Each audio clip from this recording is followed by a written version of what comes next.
The night I first saw the photos, it felt like the floor beneath me cracked open. I had just come home from work, exhausted but looking forward to seeing Alina. She always knew how to make me forget the day's stress, a smile, a hug, a warm dinner waiting. That night, though, instead of finding comfort, I found betrayal slipped right into my hands. It happened so suddenly. My friend Adil stopped by, his face heavy with something he clearly didn't want to say. He sat down in silence, drumming his fingers against the table. I knew something was wrong. "What is it?" I asked. He hesitated, eyes flicking to the floor. "I don't know if I should tell you this, brother, but you deserve the truth." From his jacket pocket he pulled out an envelope. My chest tightened. I didn't know why, but my body already sensed it was something bad. When I opened it, my heart nearly stopped. Photographs. Clear as daylight. My Alina sitting across from a man I didn't recognize. Her hand brushing against his. Her eyes locked on his face, laughing in a way I thought was reserved for me. Another picture of them walking down a street, arms almost touching. And then the one that broke me completely, her lips against his, their bodies pressed close in a cafe corner. My hands trembled. "No, this can't be." Adil leaned forward, his voice low. I didn't want to believe it either. I saw her last week. I followed because I thought maybe I was imagining things. But this, he tapped the photos. This is real. For a long time I couldn't breathe. It felt like a knife had been pushed slowly into my chest. Every memory, our late night talks, her promises, the way she'd say forever, all of it shattered in one instant. That evening I waited for her to come home. When she finally walked through the door, humming softly with a shopping bag in her hand, I just stared at her. The woman I loved. The woman who, according to these pictures, was betraying me. She noticed immediately. "Why are you looking at me like that?" I placed the envelope on the table between us. "Explain this." Her eyes flicked down. The moment she saw the photos, she froze. Just for a second, but I caught it. That flicker of recognition. That guilt. Then, just as quickly, her expression hardened. "These?" She laughed nervously. "Are you serious? These are fake. Who gave these to you?" "They don't look fake to me." "They are fake," she snapped, her voice rising. "Do you honestly think I would ever cheat on you? Do you think I'm that kind of person?" Her eyes filled with tears so fast it was like she had trained for this moment. She held my hand, her voice trembling. "Someone is trying to ruin us. You have to believe me." For a second her performance almost worked. Her tears felt real, her voice convincing. But deep down, my gut twisted. I knew what I had seen. Still, I didn't argue. I just said quietly, "All right. If you say they're fake, then they're fake." Relief washed over her face as she hugged me tightly. But while she held me, my eyes stared blankly at the wall behind her. Something inside me had changed. That night, long after she fell asleep, I sat awake, staring at the ceiling. Her phone lay charging on the nightstand. The temptation to check it burned inside me, but I didn't. Not yet. Instead, I made myself a silent promise. I will find the truth. I will not live in this fog of lies. From the next day, I started watching. At first, it was small things. She'd say she was meeting a friend, but her tone would shift when I asked which one. Her phone was glued to her hand, and she turned the screen away whenever I walked by. Sometimes she'd come home smelling faintly of a cologne that wasn't mine. I told myself I could be imagining it. But then came the Saturday night. She said she was going out for a girls' dinner. She dressed carefully, a little more than usual, her perfume lingering in the air even after she left. My chest was tight with suspicion. So I followed her. I kept my distance, my car far enough back that she wouldn't notice. She drove across the city, past the busy streets, and finally stopped in front of a hotel. I watched her get out, check her phone, and a moment later the man from the photos appeared. Same dark hair, same broad shoulders. She smiled, that smile I used to think belonged only to me. Then they walked inside together, side by side, disappearing into the hotel lobby. My hands gripped the steering wheel so hard my knuckles turned white. My throat burned, my eyes stung, but I refused to let the tears fall. I could have stormed in, screamed, caused a scene, but something inside me told me to wait, to be patient. Because what good was anger if I couldn't prove the truth? I pulled out my phone. Snap, snap. Pictures of them entering together. Evidence. My hands shook, but my mind was sharper than ever. That night, I didn't sleep. I sat alone, staring at the photos, my heart breaking over and over again. But beneath the heartbreak, a new feeling grew. Not just sadness, not just anger. Something colder, something stronger. Revenge? If she thought she could lie to me, gaslight me, and still walk away clean, she was wrong. And in that moment, the first seeds of my plan began to take root. I woke the next morning feeling hollow, like someone had scooped out my chest and left only an echo. Sunlight pushed through the curtains in thin strips. The apartment smelled like her perfume, sweet, warm, and dishonest. Alina stood at the mirror, brushing her hair. She caught my eyes in the reflection and smiled. Morning. It was a small word, but it felt like a test. I swallowed. Morning. She floated around the kitchen in a silk robe, humming, making coffee like nothing in the world was wrong. When she set a mug in front of me, her hand touched mine, soft and sure. You seemed tense last night, she said lightly. Are we okay? I forced a smile. We will be. Her eyes searched my face for a beat too long. Then she leaned across the table and kissed my forehead. Good, she whispered, because I love you. The lie slid off her tongue like honey. I stared at the steam curling from the cup and knew I couldn't let anger speak for me, not yet. Not until I could turn her lies into a blade sharp enough to cut clean. I started small. I paid attention. I wrote down times. I saved receipts. I noticed patterns, how her girls' nights always happened on Wednesdays and Saturdays, how her phone always died exactly when she said she was with Aisha, how she switched to a new lock screen code and laughed it off. Don't be silly, she said when I teased her about it. You know my memory is terrible. I'll forget the code myself. Then tell me, I said. She put a finger on my lips. Mystery is healthy. I smiled back like a fool, but inside I marked it down, another wall built to hide the truth. At work, my head was a mess. I stared at spreadsheets until the numbers blurred. My boss, Kamran, noticed. You look like you haven't slept in days, he said, handing me a bottle of water. Trouble at home? I thought of the hotel door closing behind her. Something like that. If you need time... I need answers, I said, and even I felt the steel in my voice. That night I called a deal. Brother, you ready to stop bleeding and start thinking? He asked. I'm ready. Good. Meet me. We sat in his car outside a quiet phone repair shop he knew.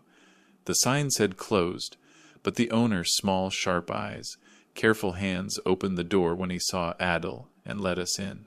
The room smelled like solder and plastic. You're sure this is legal? I asked. The man shrugged.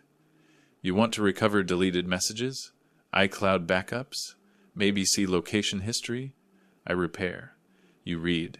Legal is for lawyers. I hesitated. Then I thought of her laugh in the photos, the hand on another man's cheek. Do it. We couldn't get into her phone, but we could prepare. The man gave me a simple device, a little gray tile on a key ring. Hide this, he said. It pings location to your phone. Battery lasts months. I turned it over in my hand, feeling guilty and alive at the same time. I pictured slipping it into the lining of her purse while she was in the shower. My stomach turned, but I nodded. Also, the man said, tapping a screen, check your own accounts. Shared Wi-Fi can reveal connected devices and times. If she backs up photos to the cloud, and you share a home network, sometimes you catch timestamps. Patterns. Not proof, but patterns. Patterns become proof, Adil said. When I got home, Alina was on the couch under a blanket, watching a crime show. The light from the TV moved across her face like water. She looked up and patted the spot next to her. Come here, detective. I missed you.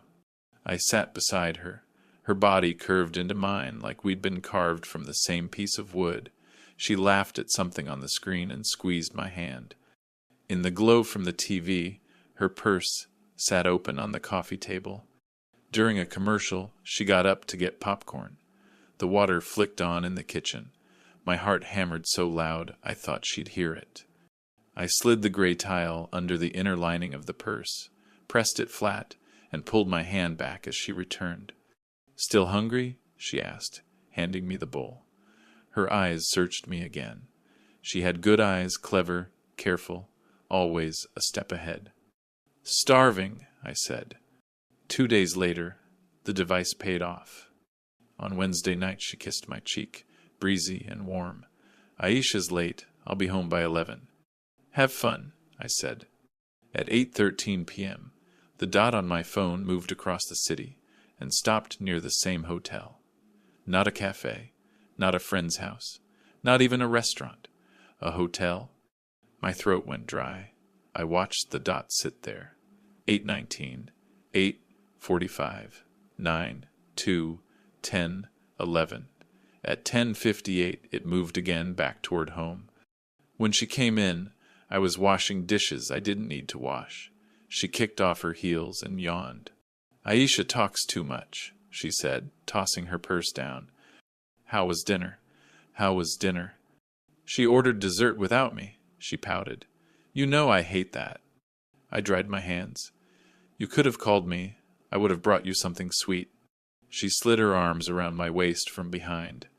"I already have something sweet." I stared at her hands. I thought of what those same hands had done a few hours before. My chest burned. "Next time," I murmured. The lies continued, smooth as silk. But I was ready now. I saved every location ping. I saved every timestamp and matched it with her stories. I checked our joint card twice. Hotel charges under Ravine Hospitality appeared, masked as dining. I called the number. A polite voice confirmed. "Yes, sir. Those are room charges." "Would you like me to email the folio?" "Yes," I said, trying to keep my voice calm. When the email arrived, it had her name on it. Her name. The dates matched the pings. I printed everything and put it in a folder. The pages looked cold and clean. My hands shook as I held them. That weekend, Alina suggested a day trip. "Let's drive to the lake tomorrow," she said, cheerful. "We never do anything spontaneous anymore." "Sure," I said. On the drive, she sang along to the radio. I watched her face in the sunlight, fresh, easy, whole. How could a face like that house so many lies? She took my hand at a stoplight and squeezed. "Don't you love me anymore?" she asked in a playful tone, but her eyes felt like needles. "I do," I said. It was half true. I loved the person I thought she was. I still mourned that person, but I no longer trusted the one next to me. At the lake, the air smelled like pine and water. Kids ran along the shore, shouting. We sat on a bench and watched the ripples move across the surface. "Have you thought about the future?" she asked suddenly, turning toward me. "What part of it?" "Us," she said, and her voice softened. "Maybe getting engaged next year. Maybe planning something real." The timing hit me like a slap. Engagement? Now, when she was sleeping in a hotel with another man twice a week? I studied her face. She was either fearless, or she was sure I would never find out, or both. "What made you bring that up?" I asked. She shrugged and rested her head on my shoulder. "I'm just happy with you." I held her and stared at the water. In my pocket, the phone with all the pings felt heavy, like a stone I wanted to throw into the lake. But I didn't. I couldn't. Because somewhere between that idea of engagement and her next text to him, she would hurt me worse than she already had. I could feel it in my bones. That night, after she fell asleep, I sat by the window and called Adel. "She wants to talk about engagement," I said. He whistled low. "She's not just cheating. She's building a future with you while living a second life." "That's cruel." "I need more than hotel receipts," I said. "When I expose this, it has to be undeniable." "Then get help," he said. Photos, video, messages. Think about the moment you want. Who should be there when the truth lands? My eyes went to the calendar. Her birthday was 3 weeks away. She loved her birthday more than any holiday. Every year she threw a party like a movie premiere. She invited everyone, friends, family, co-workers. She always made an entrance. She always wanted applause. I have an idea, I said quietly. Over the next days, I built a plan the way a careful hand builds a bomb, slow, steady, precise. I set up a cloud capture on her laptop when she left it open. It mirrored screenshots from her phone whenever she backed up. Most were harmless makeup tutorials, recipe videos, memes, but then, at 2 in the morning on a Friday, a notification popped up. A photo of her in a mirror, lips parted, a dress I had never seen. The wallpaper behind her was not our apartment. The timestamp matched a hotel night. Then came the messages. Unknown number, room 412, same as last time. Alina, I can't stay long. He suspects. Unknown, he won't do anything. You said he's soft. Alina, he is. He loves me too much. Unknown. Good. Wear the red one. My stomach churned. The words didn't just wound, they confirmed the worst piece of all. She counted on my love to keep me quiet. She was right for a while, but not anymore. I saved the thread. I saved everything. 2 days later, I followed the pings again, but this time I didn't stay in the car. I wore a cap and a plain jacket, and sat in the hotel lobby with a newspaper, like a cliché spy. The place smelled like lemon cleaner and coffee. Soft music played, the kind you hear in elevators and forget immediately. At 7:56 p.m., the elevator doors opened and she stepped out with the same man. He was taller than me, late 30s maybe, well-dressed. They walked close, not touching, but a kind of electricity snapped in the space between them. She glanced around once, quick. I lowered my face behind the paper. Her laugh, light and private, floated straight toward me. They passed within 10 feet. The man's hand brushed her lower back. Her lips parted the way they did in the mirror selfie. I swallowed and lifted my phone slowly, pretending to check a text while my other thumb tapped record. The camera caught a clear shot of them walking toward the lounge, then into a hallway that led to the side elevators. I stood and followed at a distance. At the elevator bank, the man pressed the button. Alina said something I couldn't hear. They both smiled. When the elevator arrived, they stepped in. Just before the doors closed, I caught a final frame, her hand slipping into his. The doors shut. The floor indicator ticked up. 3, 4, 4. Room 412. I didn't need to know more.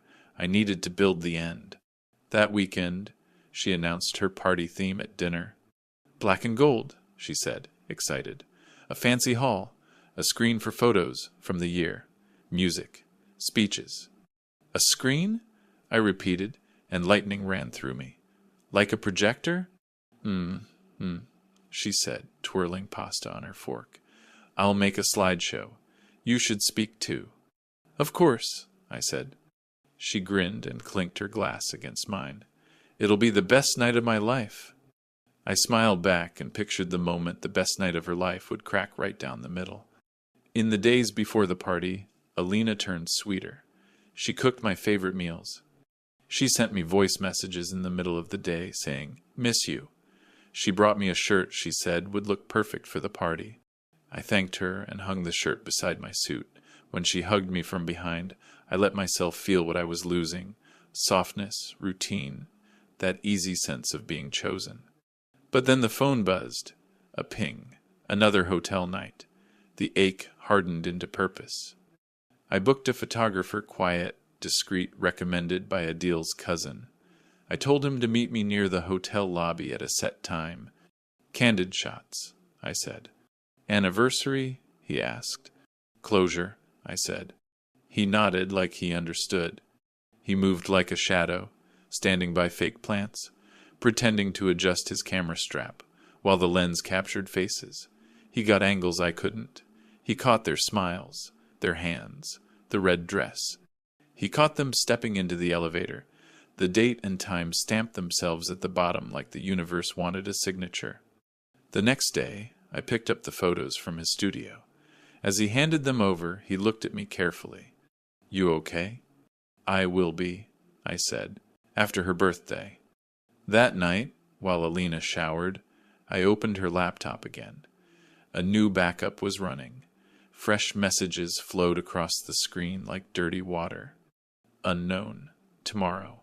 Same place. 9 p.m. Alina, I can't. Party planning. He's always around. Unknown. You always find a way. Alina, maybe after the party. Unknown. I want you before the party. Wear the red one again. Alina, you're impossible. Unknown. You love it. Alina, I do. The water in the bathroom shut off. I snapped, the laptop closed, and walked to the window, forcing my face into calm. "Tea?" she called. "Please," I said. She came out in a towel, her hair wet, her skin lit by the lamp. She kissed my cheek and went to the kitchen. The kettle sang. The house smelled like lemon body wash. I watched her move and wondered how many times she had stood in another room, pouring tea for him, using the same hands, the same smile. And then I stopped wondering. It didn't matter anymore. The ending was written. The day before her birthday, Alina's mother called me. "Beta, you're coming early tomorrow, right?" she asked warmly. "She's so happy. She keeps saying how lucky she is." My throat tightened. "Yes, Auntie, I'll be there." "Good boy," she said, and her voice softened more. "Take care of each other." I stood by the window long after the call ended, watching the sky turn the color of metal. I wasn't only about to expose a liar. I was about to break a mother's heart, a friend's circle, a carefully built image. But truth is a blade that cuts what needs cutting. Lies rot everything around them. That night, Alina curled up on my chest. "Tomorrow," she whispered, "I want you near me the whole time." "I will be," I said. "I promise." As she drifted off, I reached down and took her hand in mine. It felt warm and steady. I let myself feel that too. I wasn't made of ice. I was made of hurt and love and a need for justice. I closed my eyes and pictured the hall. Black and gold balloons, tables sparkling, a crowd waiting for cake. I pictured the projector screen rising like a curtain. I pictured the first photo appearing, the gasps, the silence, the voices starting up like bees. I pictured her face. And I knew tomorrow the world she built out of lies would fall. Not because I screamed, not because I begged, but because I would hold up a mirror in front of everyone, and she would be forced to look. The clock turned past midnight. Her birthday had begun. The morning of Alina's birthday felt strangely quiet, like the world was holding its breath. I woke up before her and lay there, staring at the ceiling, listening to the soft rhythm of her breathing beside me. She looked peaceful, tangled in the sheets, her lips slightly parted as if she had never told a lie in her life. For a moment, I wondered if I was making a mistake, if maybe I should forgive her, let it go, pretend I hadn't seen the truth. But then I remembered the texts, the hotel receipts, the way she had laughed with him in that lobby, and I remembered her words. "He suspects, he's soft, he loves me too much." Those weren't the words of someone who had made a mistake. They were the words of someone who thought she could betray me and still control me. No, there would be no forgiveness. When she finally stirred awake, she stretched like a cat and smiled at me. "Today's the big day," she whispered, her voice still heavy with sleep. "Yeah," I said softly. She reached for my hand. "Stay close tonight, okay? I want you right beside me the whole time." I forced a smile. "Always." Inside, though, my chest was heavy, because I knew I wouldn't just be beside her tonight. I would be the one to burn her mask down in front of everyone she loved. The day moved like slow fire. Alina rushed about the apartment, trying on dresses, testing makeup shades, calling the decorator to confirm the color scheme. She was in her element, a queen preparing for her coronation. I, on the other hand, sat quietly at the dining table, a folder tucked safely into my bag. Inside were the photos, the receipts, the screenshots, all the proof I needed. I ran my fingers over the folder's edge again and again, my heart racing with each touch. At noon, Adil stopped by. He leaned against the doorframe, eyes sharp. "You sure you're ready for this?" I nodded. "I've never been more ready." He looked at Alina, who was laughing into her phone in the other room. "She has no idea."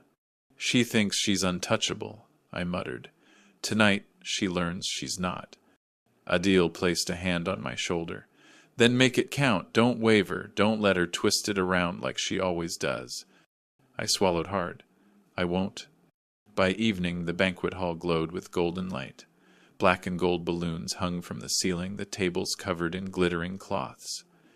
A huge cake sat on a stand near the stage, and at the far end of the room, a projector screen waited.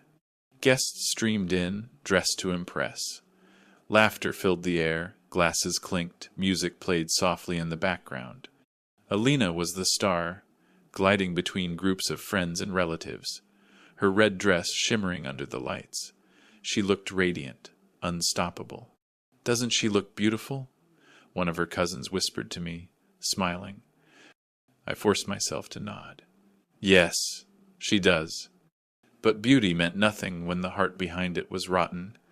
As the evening rolled on, speeches were made, jokes told, and memories shared. Alina's parents beamed with pride. Her friends raised toasts in her honor.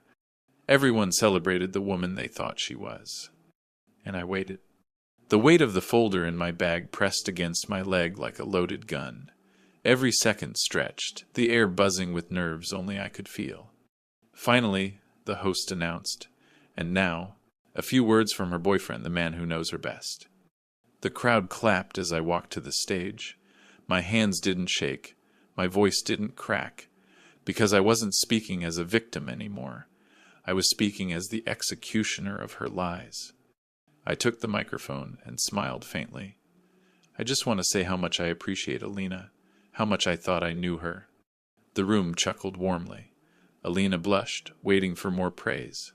She had no idea. "But tonight," I continued, "I don't just want to celebrate her birthday. I want to celebrate truth, because without truth, love means nothing." A ripple of silence ran through the hall. Alina shifted in her seat, her smile faltering. With a click of the remote, the projector behind me flickered to life. The first photo appeared Alina and the man at the cafe, their hands brushing, their faces too close. Gasps filled the room. Alina shot to her feet. "These are fake," she shouted immediately. "This is not real." I didn't even look at her. I clicked again. The next photo. Her kissing him in the corner of the cafe. Another gasp. Her mother covered her mouth. Her father's face darkened. "These are edited," Alina's voice cracked. "You all know how easy it is to fake pictures these days." I clicked again. The screen showed the hotel receipts, her name, the room numbers, the dates. The crowd murmured louder.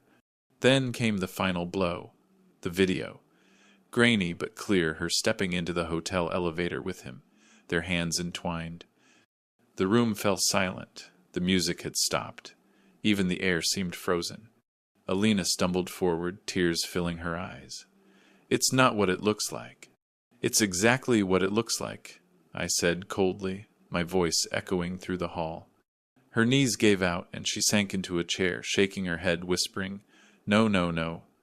I placed the microphone back on the stand, the echo of it ringing through the silence. Then I turned and walked down the stage steps, past the tables of shocked faces, past her family's broken stares, past her shattered pride. Behind me, her perfect world crumbled. As I pushed through the hall doors and stepped into the night air, the cool wind hit my face. For the first time in months, I could breathe. I had lost love, but I had gained something greater, freedom from her lies. The night sky stretched above me, wide and endless, and I knew, deep in my bones, that she would never cage me in her deception again. When I stepped outside the banquet hall, the cool air wrapped around me like a blanket. For the first time in weeks, maybe months, I could breathe without the weight of lies pressing on my chest. But behind those doors, the storm I had unleashed was only beginning. Through the glass, I could see the ripples spreading. Her cousins huddled in whispers. Her colleagues stared at each other, shocked. Her mother's hands shook as she held her face, while her father paced, his jaw tight with rage and disbelief. And Alina, she sat there in her perfect red dress, the center of the spotlight she once craved, now drowning in it. I almost walked away, but then I heard her voice echo faintly through the hall doors. "He's lying. All of it is fake. He's trying to ruin me because he can't handle me shining." The gall. Even after undeniable proof, she still tried to twist the truth, to make me look like the villain. No, I wasn't leaving yet. I pushed the doors open again. The music hadn't returned. The silence cracked only by her panicked voice, pleading, begging, accusing. When the crowd saw me, all eyes turned. The betrayer and the betrayed standing face to face, center stage again. "Tell them!" She screamed at me, tears streaking her mascara. "Tell them you edited those photos. Tell them you made it all up because you can't stand that people love me." Her words struck like poisoned arrows, but I didn't flinch. Instead, I walked calmly to the center of the room and pulled out my phone. "You want them to think I'm lying?" I asked, my voice steady. "Then let's show them everything." I mirrored my phone to the projector. The screen came alive again, this time with screenshots of her messages, the ones I had saved from her cloud backup. Her voice trembling. "Stop!" But it was too late. Message after message flashed on the screen. "He suspects. He's soft. He loves me too much. Room 412. Same as last time. Wear the red one. I can't. He's always around. You always find a way." The room buzzed with whispers, gasps, disbelief. Her parents stared at the screen as if they couldn't reconcile the daughter they raised with the woman in those messages. One of her friends covered her face. Another shook her head in disgust. Alina's body crumpled.